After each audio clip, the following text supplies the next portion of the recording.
Chapter 12 The promise of a smooth career, which my first calm introduction to Thornfield Hall seemed to pledge, was not belied on a longer acquaintance with the place and its inmates. Mrs. Fairfax turned out to be what she appeared, a placid-tempered, kind-natured woman, of competent education and average intelligence. My pupil was a lively child, who had been spoilt and indulged, and therefore was sometimes wayward, but as she was committed entirely to my care, and no injudicious interference from any quarter ever thwarted my plans for her improvement, she soon forgot her little freaks, and became obedient and teachable. She had no great talents, no marked traits of character, no peculiar development of feeling or taste which raised her 1 inch above the ordinary level of childhood, but neither had she any deficiency or vice which sunk her below it. She made reasonable progress, entertained for me a vivacious, though perhaps not very profound, affection, and by her simplicity, gay prattle, and efforts to please, inspired me, in return, with a degree of attachment sufficient to make us both content in each other's society. This, par parenthèse, will be thought cool language by persons who entertain solemn doctrines about the angelic nature of children, and the duty of those charged with their education to conceive for them an idolatrous devotion. But I am not writing to flatter parental egotism, to echo cant, or prop up humbug. I am merely telling the truth. I felt a conscientious solicitude for Adèle's welfare and progress, and a quiet liking for her little self, just as I cherished towards Mrs. Fairfax a thankfulness for her kindness, and a pleasure in her society proportionate to the tranquil regard she had for me, and the moderation of her mind and character. Anybody may blame me who likes, when I add further, that now and then, when I took a walk by myself in the grounds, when I went down to the gates and looked through them along the road, or when, while Adèle played with her nurse, and Mrs. Fairfax made jellies in the store-room, I climbed the 3 staircases, raised the trap-door of the attic, and having reached the leads, looked out afar over sequestered field and hill and long dim sky-line, that then I longed for a power of vision which might overpass that limit, which might reach the busy world, towns, regions full of life I had heard of but never seen; that then I desired more of practical experience than I possessed, more of intercourse with my kind, of acquaintance with variety of character, than was here within my reach. I valued what was good in Mrs. Fairfax, and what was good in Adèle, but I believed in the existence of other and more vivid kinds of goodness, and what I believed in I wished to behold. Who blames me? Many, no doubt, and I shall be called discontented. I could not help it. The restlessness was in my nature. It agitated me to pain sometimes. Then my sole relief was to walk along the corridor of the 3rd story, backwards and forwards, safe in the silence and solitude of the spot, and allow my mind's eye to dwell on whatever bright visions rose before it, and certainly they were many and glowing, to let my heart be heaved by the exultant movement, which, while it swelled it in trouble, expanded it with life, and, best of all, to open my inward ear to a tale that was never ended, a tale my imagination created, and narrated continuously, quickened with all of incident, life, fire, feeling, that I desired and had not in my actual existence. It is in vain to say human beings ought to be satisfied with tranquillity. They must have action, and they will make it if they cannot find it. Millions are condemned to a stiller doom than mine, and millions are in silent revolt against their lot. Nobody knows how many rebellions, besides political rebellions, ferment in the masses of life which people earth. Women are supposed to be very calm generally, but women feel just as men feel.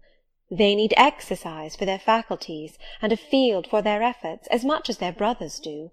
They suffer from too rigid a restraint, too absolute a stagnation, precisely as men would suffer, and it is narrow-minded in their more privileged fellow-creatures to say that they ought to confine themselves to making puddings and knitting stockings, to playing on the piano and embroidering bags. It is thoughtless to condemn them or laugh at them, if they seek to do more or learn more than custom has pronounced necessary for their sex. When thus alone, I not unfrequently heard Grace Poole's laugh, the same peal, the same low, slow ha, ha, which, when first heard, had thrilled me. I heard, too, her eccentric murmurs, stranger than her laugh. There were days when she was quite silent, but there were others when I could not account for the sounds she made. Sometimes I saw her. She would come out of her room with a basin or a plate or a tray in her hand, go down to the kitchen and shortly return, generally, oh, romantic reader, forgive me for telling the plain truth, bearing a pot of porter. Her appearance always acted as a damper to the curiosity raised by her oral oddities. Hard-featured and staid, she had no point to which interest could attach. I made some attempts to draw her into conversation, but she seemed a person of few words. A monosyllabic reply usually cut short every effort of that sort. The other members of the household, viz., John and his wife, Leah the housemaid, and Sophie the French nurse, were decent people, but in no respect remarkable. With Sophie I used to talk French, and sometimes I asked her questions about her native country, but she was not of a descriptive or narrative turn, and generally gave such vapid and confused answers as were calculated rather to check than encourage inquiry.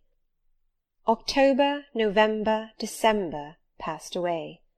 One afternoon in January, Mrs. Fairfax had begged a holiday for Adele because she had a cold, and as Adele seconded the request with an ardour that reminded me how precious occasional holidays had been to me in my own childhood, I accorded it, deeming that I did well in showing pliability on the point. It was a fine calm day, though very cold. I was tired of sitting still in the library through a whole long morning. Mrs. Fairfax had just written a letter which was waiting to be posted, so I put on my bonnet and cloak, and volunteered to carry it to Hay. The distance, 2 miles, would be a pleasant winter afternoon walk.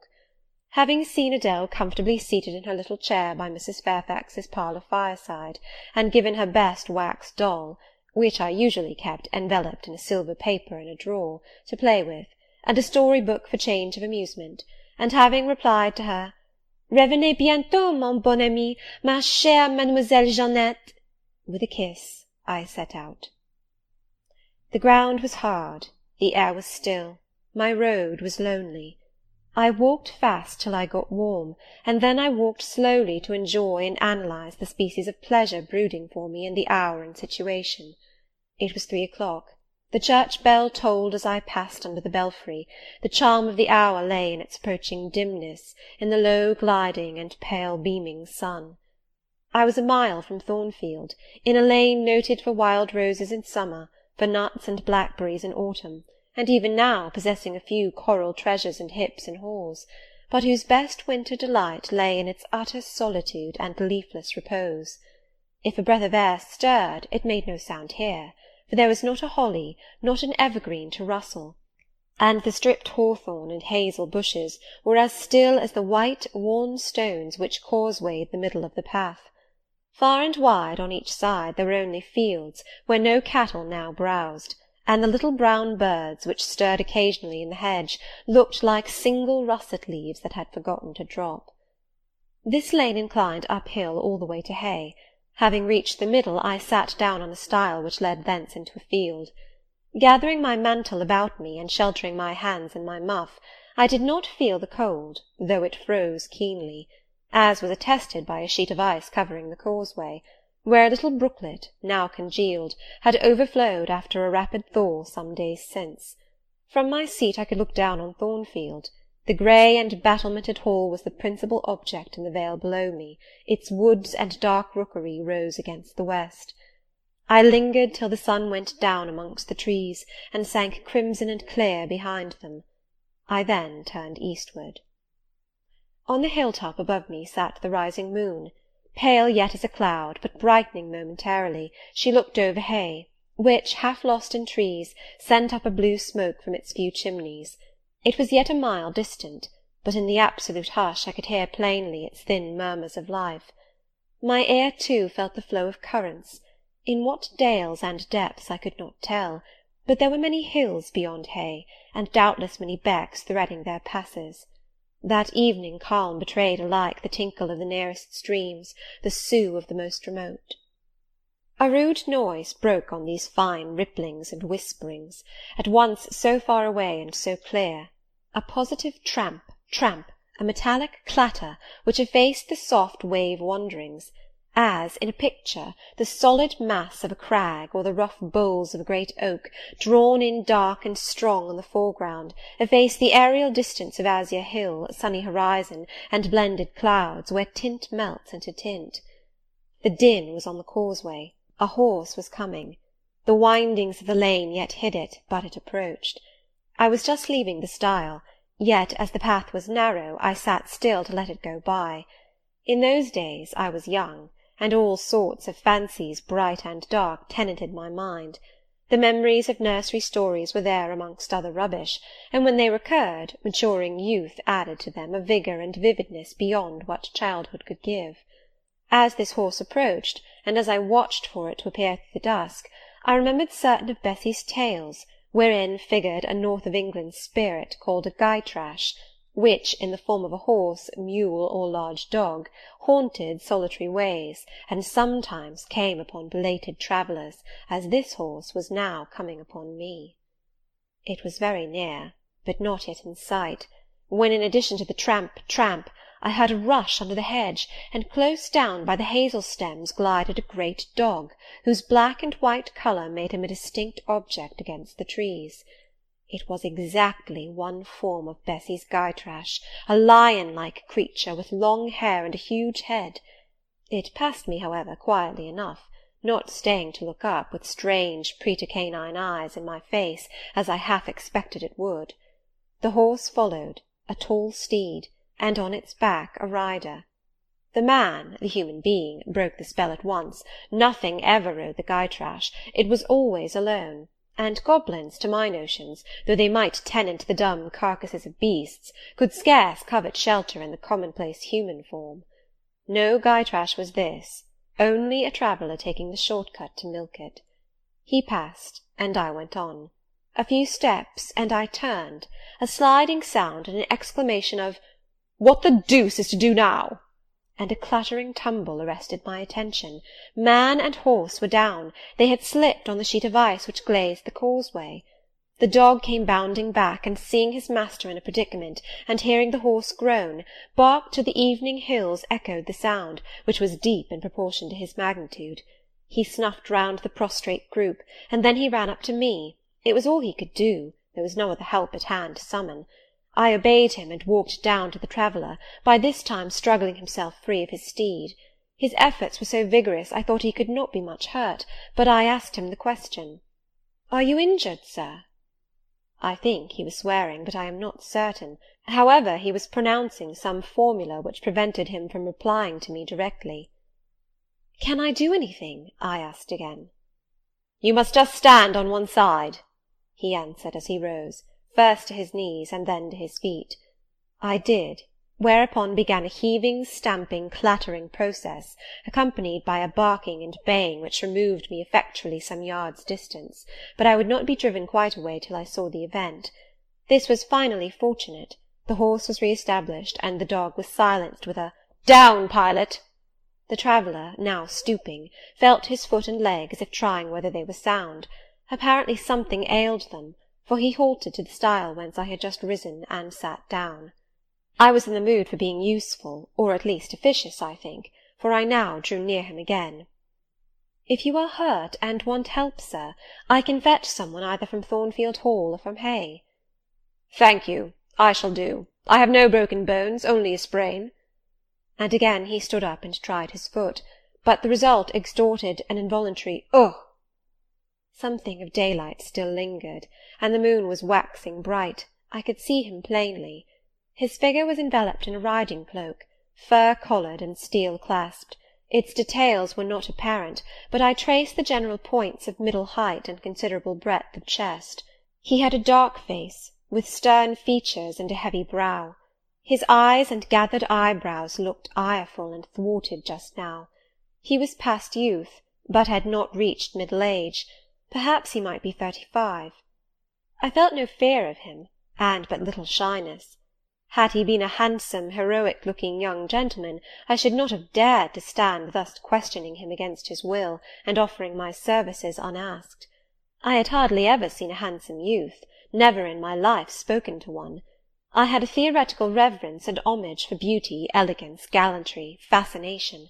But had I met those qualities incarnate in masculine shape, I should have known instinctively that they neither had nor could have sympathy with anything in me, and should have shunned them as one would fire, lightning, or anything else that is bright but antipathetic.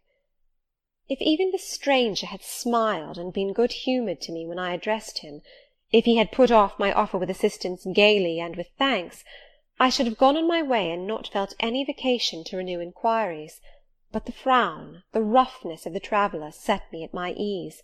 I retained my station when he waved me to go, and announced, "I cannot think of leaving you, sir, at so late an hour, in this solitary lane, till I see you are fit to mount your horse."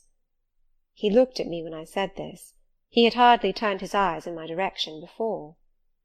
"I should think you ought to be at home yourself," said he, "if you have a home in this neighbourhood. Where do you come from?" "From just below, and I am not at all afraid of being out late when it is moonlight. I will run over to Hay for you with pleasure, if you wish it. Indeed, I am going there to post a letter." "You live just below? Do you mean at that house with the battlements?"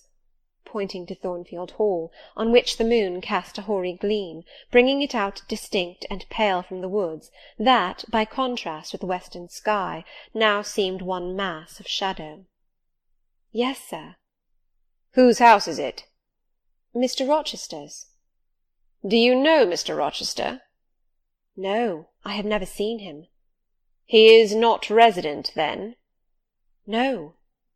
"Can you tell me where he is?" "I cannot."